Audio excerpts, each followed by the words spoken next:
हरे कृष्णा। एक बार फिर से हम स्वागत करते हैं हमारे भक्तों का जो YouTube के माध्यम से हमें देख रहे हैं।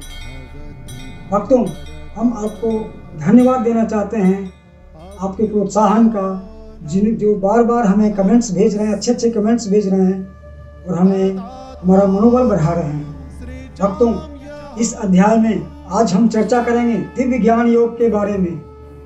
दिव्य ज्ञान क्या है? इस अध्याय में भगवान श्री कृष्ण अर्जुन से कहते हैं, जन्म कर्म च मे दिव्यम एवं यो वेति तत्वतः। अर्जुन, मेरा जन्म और मेरा कर्म दोनों दिव्य है। यद्यपि मैं अजन्मा हूँ लेकिन मैं जन्म लेता हूँ। यद्यपि मैं कर्म नहीं करता हूँ लेकिन मैं कर्म करता हूँ। तो जो इस ज्ञान को, इस दिव्य ज्ञान को जो समझ जाते हैं, वो संपूर्ण एक सुंदर परिणाम को पाते हैं। इसी को दिव्य ज्ञान कहते हैं। तब अर्जुन पूछता है कि कृष्ण, अगर इस ज्ञान को जान लेता है कोई तो उसे क्या मिलता है? तो भगवान श्री कृष्ण कहते हैं, उसे शत्रु पर विजय प्राप्त होता है। अर्जुन सोचने लगता है, ये किस शत्रु की बात कर रहे हैं? अभी तो पिछले अध्याय में भगवान श्री कृष्ण ने कहा है एक शत्रु के बारे में। क्या ये वही है? जी हाँ, ये वही शत्रु, काम के बारे में बात कर रहे हैं भगवान। और काम, इस शत्रु यहीं तक नहीं रुकता है। ये शत्रु, अगर इस पर जीत प्राप्त नहीं किया गया तो ये शत्रु हमें और आगे बुरा परिणाम देता है। वो है, काम से भय उत्पन्न होता है और भय से क्रोध आता है। इसको एक उदाहरण से समझते हैं। मान लीजिए किसी व्यक्ति को कहीं बाहर जाना होता है ट्रेन पकड़ने के लिए, और उसके पास समय बहुत कम है। उसे 1 घंटे में स्टेशन पहुंचना है, लेकिन उसके पास समय अब सिर्फ 45 मिनट ही बचे हैं। तो वो क्या करेगा? वो बाहर जाता है, वो टैक्सी हायर करता है, ड्राइवर को बोलता है, ड्राइवर मुझे ले चलो स्टेशन, मुझे ट्रेन पकड़नी है।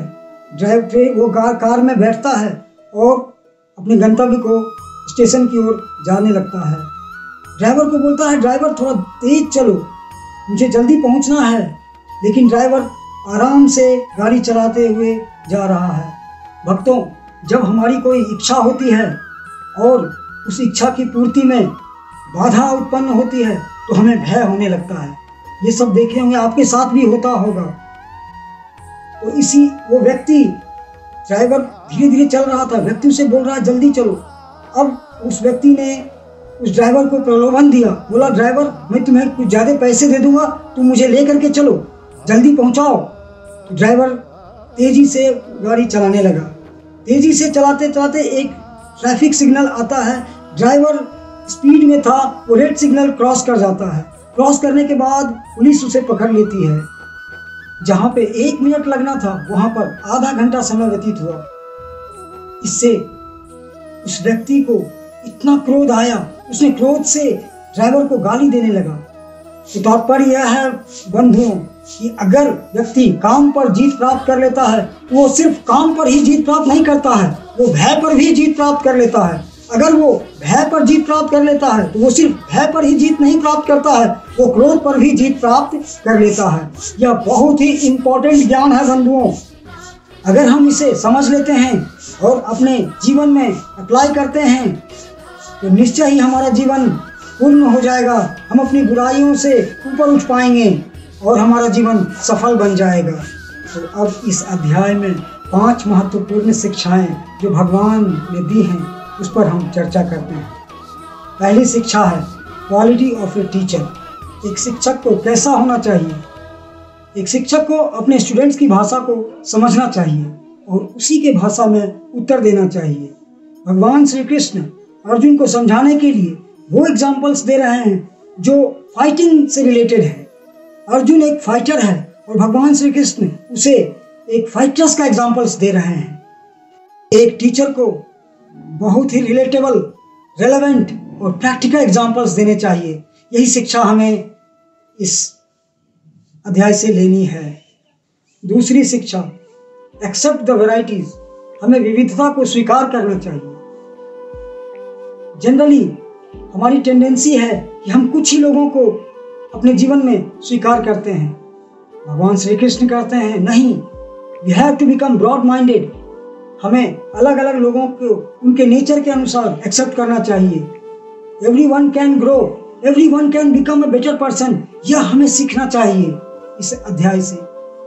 तीसरी शिक्षा, फॉलो सक्सेसफुल पर्सनालिटीज। हमें महान व्यक्तियों का अनुसरण करना चाहिए।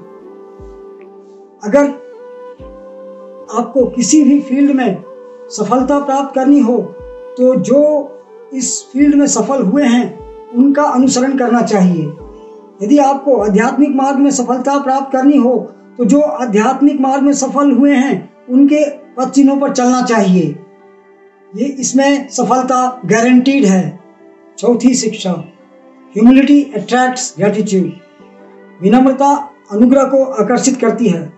देखिए, दिव्य ज्ञान को प्राप्त करने के लिए व्यक्ति को गुरु के पास जाना चाहिए, लेकिन वो गुरु के पास तभी जाएगा जब उसमें विनम्रता होगी। अन्यथा अगर उसमें अहंकार आ जाता है तो वो कभी भी गुरु से शिक्षा प्राप्त नहीं कर सकेगा। इसीलिए श्री कृष्ण इस चैप्टर में बताते हैं, यदि किसी व्यक्ति के पास विनम्रता हो तो वह बहुत ही कम समय में ज्ञान प्राप्त कर सकता है।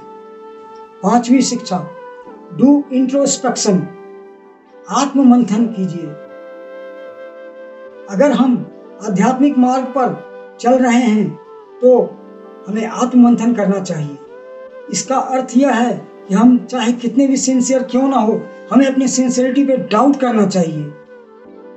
मैंने कोई काम किया, यह मेरे लिए पूर्ण नहीं है, यह समझना चाहिए। मैंने गीता पढ़ा, एक बार मैंने गीता पढ़ा, मुझे समझ में नहीं आया, मुझे और अच्छी तरह से गीता को पढ़ना चाहिए। इस प्रकार व्यक्ति जब आध्यात्मिक जीवन में एफर्ट डालता है तो वो प्रोग्रेस करता है। हमें दूसरों को एनालाइज नहीं करना चाहिए, हमें अपने आप को पहले एनालाइज करना चाहिए ताकि हम अपने जीवन को और बेहतर बना सकें। इस तरह हमारी 5 शिक्षाएं आज पूर्ण होती हैं। भक्तों, दूसरा अध्याय हमें पहचान बताया, तीसरा अध्याय कर्तव्य बताया, चौथा अध्याय ज्ञान बता रहा है और अगला जो अध्याय है 5वां अध्याय वो परिणाम देगा।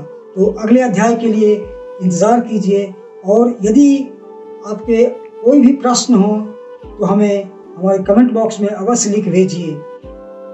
हरे कृष्णा।